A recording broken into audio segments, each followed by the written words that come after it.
imagem e semelhança do Criador que fez os céus e a terra. Houveram períodos que nós não podemos falar. A ciência diz que o nosso universo tem 15 bilhões de anos. E datam isso com o fósforo 14, carbono 14. E se o carbono 14 pode dar datas, nós não podemos ir contra a ciência. A Terra que agora existe, ela tem 4 bilhões e meio de idade. Ou seja, há um período em que nós não conhecemos. Dos 10 bilhões até o 11º bilhão de ano, não se sabe o que aconteceu. Esse universo foi criado, os gases foram formados, a essência e a glória de Deus, tudo criou. Mas agora que Deus está recriando essa terra e colocando nela vida, colocando nela animais, depois que tudo estava terminado, viu Deus que era bom. Deus passeia pela terra. Deus olha para o céu. Ele vê os animais que estão aqui, são irracionais. Ele vê os animais que rastejam, os que nadam, os que voam, ele diz, todos são irracionais. Ele olha para o céu e vê que os anjos não são irracionais, porque anjo é espírito, e espírito vem do próprio Deus, tem inteligência. E Deus olha para o céu, lá seres eternos, aqui seres de terra, que acabam aqui mesmo. Lá, seres que eternos são, têm sabedoria. Os que aqui na terra estão, não têm sabedoria, agem por instinto. E Deus, passeando pela terra, ele tem uma ideia brilhante. Essa ideia que vai mudar o mundo. Pergunte qual? Para mim foi uma espécie de sonho. Pergunte qual? Ah, uma visão. Pergunte qual? Foi algo muito lindo. Pergunte qual? Deus teve uma ideia. Ele enfiou a mão no céu e pegou a essência dos anjos. E enfiou a mão na terra e pegou a essência dos animais. Numa mão ele tem espírito e eternidade e sabedoria. Na outra mão ele tem terra e aquilo que termina aqui, porque começa aqui. E Deus resolve juntar o eterno com o passageiro.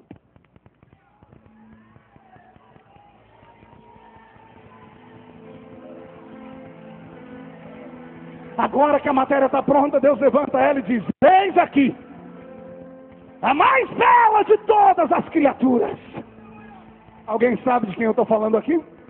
Então murcha a barriga, estufe o peito, olha para o seu irmão e diga assim, não está gostando não? Diga, é de você que ele está falando, bobão. Vou repetir, Deus cria a mais bela de todas as criaturas. Você!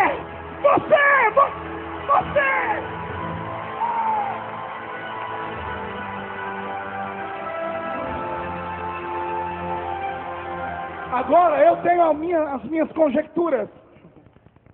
E a melhor maneira de se ensinar em uma escola dominical para os nossos filhos. Para criar os anjos, Deus sentado no trono estava, sentado ficou. Pensou neles e os criou assim. Para criar os animais irracionais, Deus sentado no trono conversou com a terra e disse, crie você os animais. E a terra fez brotar os animais. Poder da palavra, poder do seu fôlego de vida, do seu hálito, do seu espírito. Agora essa criatura que ele vai criar, ele diz, essa vai ser diferente.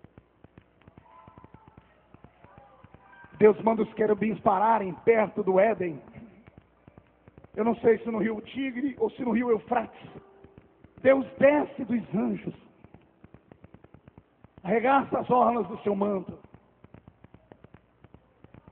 Ou no Tigre, ou no Eufrates. Ele crava a mão no fundo do rio e pega a argila.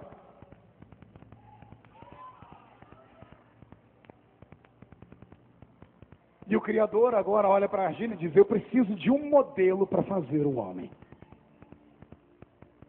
Eu imagino Deus dizendo assim, eu quero uma passarela aí do céu, todos os anjos passem, por favor. E num desfile angelical. Lá passa um querubim, um serafim, um arcanjo, um anjo. E graças a Deus, Deus não nos fez como eles. Quer perguntar o motivo? Imagina você apertado do jeito que está aí, o irmão na sua frente com 6 asas. E você gritando, tira essa asa da minha cara que eu quero enxergar o pastor Marcos. Imagina a senhora casada com esse irmão aí há tantos anos. Beijar uma boca está difícil. Querubim tem 4 rostos. São 4 bocas para beijar. Pior não é isso. Pergunte o que é pior. Você chegar em casa, irmão, depois do trabalho, olhar para sua esposa, ela com 3 metros de altura, e dizer assim, e aí, baby? Um cara de arcanjo com espada de fogo na mão ainda. Não tem, lá em cima não tem nada que ele queria para ser parecido conosco. Aí Deus olha para a terra e fala: eu quero uma passarela na terra. E passa os animais. Muito obrigado, Senhor. Porque não tem nenhum hipopótamo aqui. Imagine você sentado perto do irmão parecendo um porco espinho. Na hora de abraçar, que a gente manda pegar na mão, o sangue de Jesus tem poder. Imagina a senhora sentada perto de uma girafa. Ainda bem que na terra não tinha nada para Deus fazer os homens, como não tem no céu, nem na terra. Deus olha nas águas. Deixa eu ver nas águas se tem. Muito obrigado, Senhor, porque não há entre nós nenhum peixe-espada. Imagine se há entre nós um baiacu. Quando fica bravo, ija, e só Jesus, pastor. Adeus. Ainda bem que não tem entre nós nenhuma orca, uma baleia assassina. Depois que Deus olhou para o céu, para a terra e para as águas e não viu nada para ser o modelo, eu imagino Deus parado, olhando para as águas, porque quem olha para a água se refresca e entra no estado de transe, tranquilidade. As águas que ele havia mexido para tirar a terra param de mexer, e água parada vira... Tem gente que sabe. A água quando para vira o quê? Não ouvi? Espelho. Ele olha para as águas.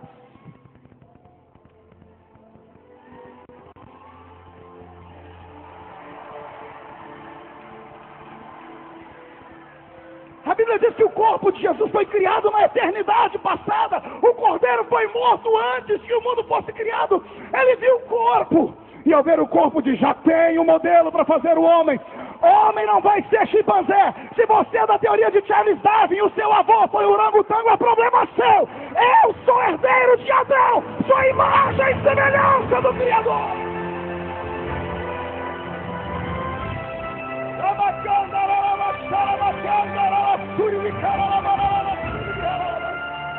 Quem é a imagem de Deus aqui, por favor? Dê mais um grito de glória, mais um grito de glória. Eu vou precisar aqui de um Adão. Eu não quero deixar os meus companheiros com o terno todo amarrotado. Quem pode me ajudar aqui? Deixa eu ver. Vem cá você, meu filho, pronto. Mas deixa ele passar rapidinho, senão eu não saio daqui hoje. Isso, irmão, vigia. Você vai ser o meu Adão. Deita aqui nesse chão. Se estica, Adão. E para de rir, Adão. Junta os braços. Pode me chamar de maluco. Pode me chamar de romântico. Mas eu creio no que eu estou pregando. Deus pegou o pó da terra e fez o homem. Criou seus pés, suas pernas, seu corpo. Colocou dentro dele tudo aquilo que nós chamamos de órgãos internos. O homem é feito de terra. Todos os metais e todos os elementos químicos da natureza estão dentro do homem. Todos, sem exceção nenhuma. O homem é terra. Agora o homem está feito. Ele está o quê? Façamos o homem. Verbo fazer. Fazer de uma matéria-prima que existe, terra. Agora que o homem está feito, Deus vai criar o homem. Verbo criar, verbo bara. Verbo bara, criar do invisível. O homem que está feito vai ser criado. Deus vai na narina dele. A mesma essência dos anjos.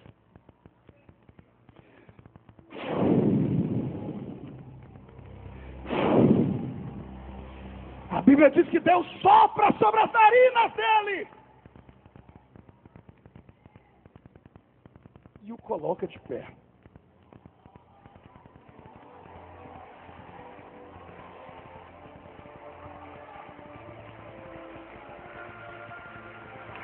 O homem está feito e está criado. E agora, pastor? Agora vem a parte mais linda. E aqui eu começo a pregar. Segura aí, Adão. Quando Lúcifer caiu, ele caiu por causa do dom que Deus tinha dado a ele.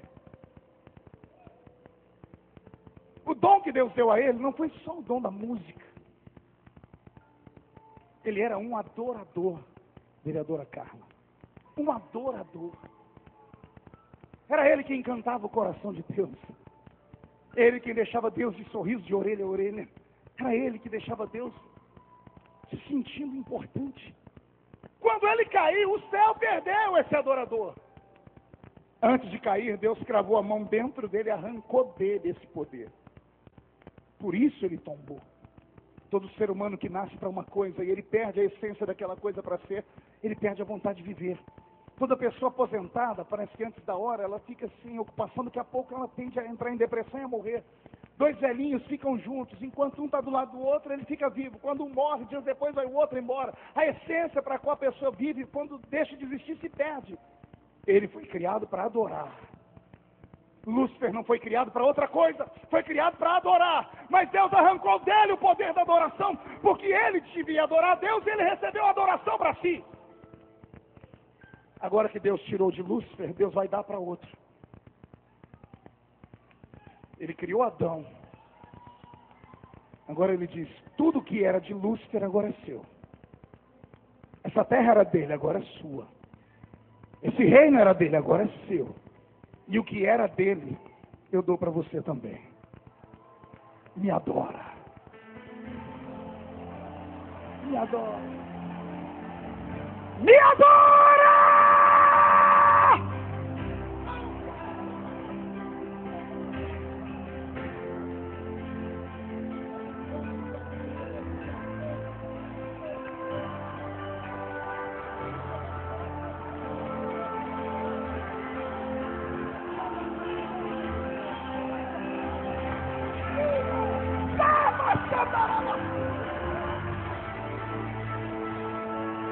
O que Deus deu para ele e arrancou, distribuiu para os gideões missionários da última hora. E se tem alguém que nasceu para adorar, tire o pé do chão agora.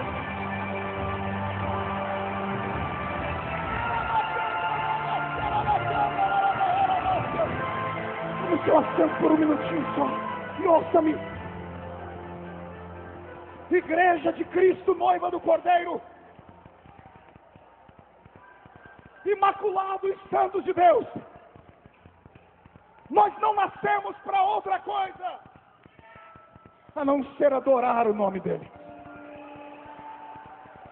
Adorar a Deus não é privilégio de quem tem voz linda, como tem a irmã Elaine e a sua irmã Suelen. Adorar a Deus não é privilégio de pessoas que têm uma mente sábia para compor hinos, como o irmão Anderson. Não. Adorar a Deus é um privilégio de toda criatura. Deus é um ser que precisa tanto ser adorado que um dia, discutindo com Jó, ele disse: Jó, quem é que escuta o canto do urubu quando ele está com fome? Porventura não sou eu que escuto o urubu falar comigo? No livro de Joel você vai ver que até o balido das vacas e das ovelhas subiu ao céu em forma de um clamor de misericórdia. Toda vez que sai da sua garganta um som, se esse som for para Deus, ele vai encontrar Deus onde ele estiver. Não, você não entendeu, vou repetir. Toda vez que um crente se predispõe a adorar a Deus, pode estar aqui no Congresso dos Gideões agora, como pode estar trancado dentro de um banheiro, ajoelhado, transformando o vaso sanitário no altar, angustiado até a sua alma, correndo das pessoas e sendo perseguido. Se ele abrir a boca ali dentro e dizer: Tu és, Deus lá do alto do céu responderá. Eu venho nesta noite fazer uma reclamação. Estamos trocando o nosso barulho pentecostal por substitutos que não chegam à altura. Estamos trocando a essência carismática dos dons do Espírito, como profecias, línguas estranhas, interpretação de línguas, por meia dúzia de palmas batidas e algumas danças. Estamos deixando de adorar a Deus como deveríamos adorar e entramos na igreja como se estivéssemos indo a um teatro. Andamos com um cardápio na mão para saber quem é que vai pregar e a hora que vai pregar, e dependendo de quem for, nós entramos dentro da igreja. Vivemos um período tão estranho na terra que o crente põe a pé na porta da igreja e deixa o carro ligado. Dependendo de quem está lá no púlpito, ele já entra dentro do carro e vai para casa. E quando alguém pergunta: por que você foi embora, diz: eu não vim aqui para comer qualquer coisa. como se ele pudesse ir numa igreja parecendo um cinema. A igreja não é cinema. É no cinema que você escolhe o filme que você quer ver com direito a pipoca e guaraná. Eu não venho à igreja para ver o que eu quero. Eu venho para recarregar a minha bateria. Eu venho para adorar a Ele.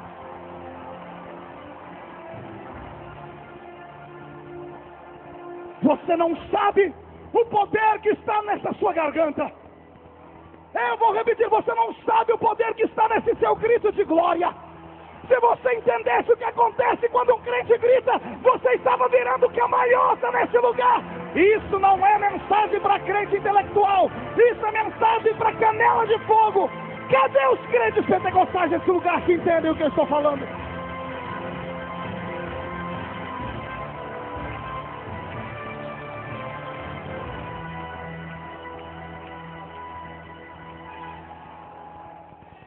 Pastor Marco, calma aí, o equilíbrio, pastor. Que equilíbrio? Não, pastor, o que as pessoas lá fora vão dizer. As favas com as pessoas que não nos compreendem. As favas com os ímpios. Oremos para a sua salvação, mas as favas com o que eles pensam de nós. Não, eu não posso fazer porque eu trouxe hoje um doutor aqui para assistir o culto, pastor. Se eu gritar do jeito que eu grito, já era. Somada essa sua maquiagem que a senhora usou 40 minutos na frente do espelho, já que se pintou tanto, use pelo menos uma maquiagem que dure 24 horas. Por causa dessas coisas, da nossa roupa, da nossa aparência, os crentes hoje estão bloqueados. Ficam aí se preocupando com o que vão dizer, com o que vão pensar, e esquecemos de dar a Deus o que é de Deus. Amigo, eu não sei você, mas eu ainda acredito que um grito de um crente muda o rumo da história. Se tem alguém que concorda comigo, não dá um grito, não. Dá um berro de glória a Deus nesse lugar.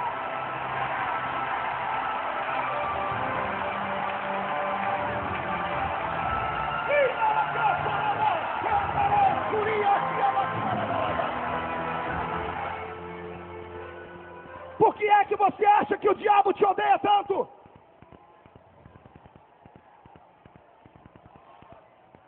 Por que é que você acha que o diabo não vai com a sua cara? O que você acha dos seus levantes, Adeildo? Eu posso falar que eu sou a segunda geração. Ninguém gritava igual você. Ninguém falava como você. E não fala ainda, porque você é único. Satanás te odeia por isso. Posso te dar um conselho? Grita, berra, faz o helicóptero, entra no manto, usa óleo. Quem te deu foi Deus, não foi homem. Eu estou aqui para mostrar para você como exemplo, já passei por tudo e muito mais. Permaneci de pé. Sabe por quê? Coragem. Coragem! Coragem! Coragem! Aguenta! Quem viver lerá para ver onde você vai chegar ainda. Deus te trouxe aqui hoje para você desentulhar tudo que está tapando a sua fonte. Lúcifer não pode adorar, mas você pode. Lúcifer não pode mais dar glória a Deus, mas vocês podem. Lúcifer não pode mais cantar na congregação, mas você pode. Você pode. Você pode. Você pode.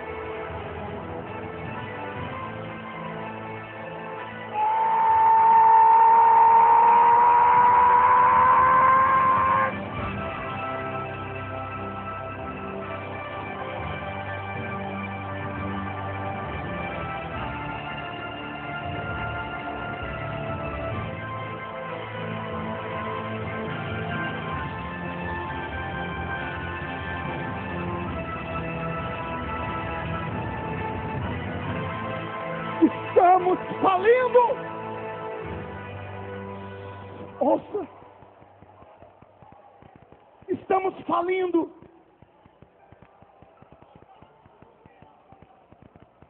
Vanderlei, estamos falindo. Nossos pregadores hoje buscam inspiração em psicologia, não é errado. Se puder estudar, estude muito. Nossos pregadores se inspiram em outros ouvindo apenas mensagens para fazer coisas bonitas. É importante falar bonito. A igreja é a noiva. Precisa ouvir do bom e do melhor. Mas existem coisas eternas. Existem coisas que homens não dão. Pastor Niltinho, existem coisas que o campo onde nós estamos dentro da teologia não nos dá. Quer ver um problema?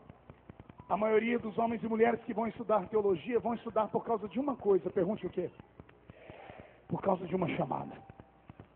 Eles vêm a mim pregar, Paula, Deildo, todos os pastores estão aqui, pastor Carceliano, pastor Antônio, eles vêm a gente pregar, pastor.